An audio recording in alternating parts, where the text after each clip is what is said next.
À travers la campagne Investir davantage dans la jeunesse, le Conseil national de la jeunesse en RDC, grâce à l'appui du Fonds des Nations Unies pour la population, a lancé des consultations visant à recueillir des besoins prioritaires des jeunes au cours du second quinquennat du chef de l'État, Félix Tshisekedi. Au cours d'une série de rencontres avec les jeunes de partis politiques, confessions religieuses, ceux vivant avec handicap, le vice-président du Conseil national de la jeunesse, Maître Nathanaël Atibou Katameya, a recueilli leurs besoins prioritaires. L'occasion faisant les larrons, les jeunes ont plaidé pour leur inclusion dans les instances de prise de décision. Nous, la jeunesse politique congolaise, nous venons d'être consultés par le Conseil national de la jeunesse et nous voulons cette fois-ci que cette jeunesse puisse prendre part dans des décisions politiques du pays.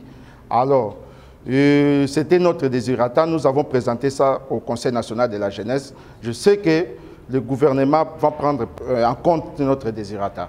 Vraiment, moi, je pense que c'est une initiative qui nous a vraiment, ça nous a contribué surtout aux jeunes femmes. Je représentais les femmes.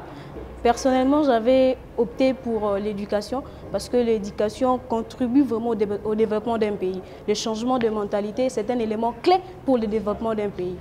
Alors, nous sommes les jeunes en situation de handicap. Moi étant consultant à la matière auprès du bureau, j'ai accompagné les bureaux et nous avons eu l'accès auprès des jeunes en situation de handicap.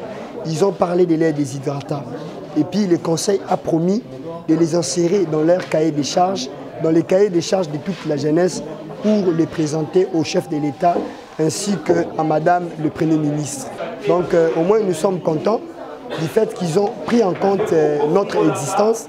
Il ressort des consultations que les jeunes ont porté leur intérêt particulier sur des sujets variés tels que l'emploi, l'éducation, la formation, la sécurité, l'entrepreneuriat et bien d'autres. Pour Maître Nathanaël Atibou, vice-président du Conseil national de la jeunesse, la suprastructure regroupant tous les jeunes des organisations et mouvements associatifs de la RDC, la campagne Investir davantage dans la jeunesse est une illustration réelle de l'engagement à défendre les intérêts des jeunes et à les accompagner dans leur participation citoyenne. Comme vous le savez, c'est depuis le 30 mars que nous avions lancé, au travers par le truchement de notre ministre de la Jeunesse, la campagne nationale Investir davantage dans la jeunesse pour un Congo plus uni, plus fort, plus prospère. Et le chef de l'État a son nouveau quinquennat qu'il place sous cette vision-là.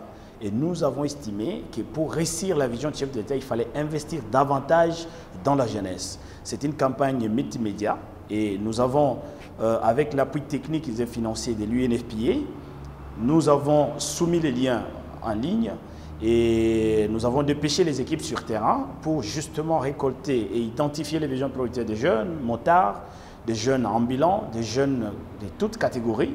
Et aujourd'hui, nous sommes dans la phase finale, la phase du présentiel. Et la phase présentielle, c'est justement, comme aujourd'hui nous avons été avec les jeunes de partis politiques, les jeunes des confessions religieuses, les jeunes vivant avec handicap, les jeunes atteints par l'albinisme. Et le lundi, nous allons continuer avec les jeunes filles leaders, nous allons continuer avec les jeunes entrepreneurs, les jeunes aussi sportifs. Notre objectif est de constituer un cahier de charges commun qui reprend les besoins prioritaires des jeunes et qui sera déposé auprès du président de la République et auprès de Madame le Premier ministre, afin qu'ils prennent en compte, qu'ils évoluent avec les jeunes, par les jeunes et pour les jeunes pour ce nouveau quinquennat. Il s'est dénoté que ces consultations juvéniles vont se poursuivre avec les jeunes issus de toutes les couches de la population.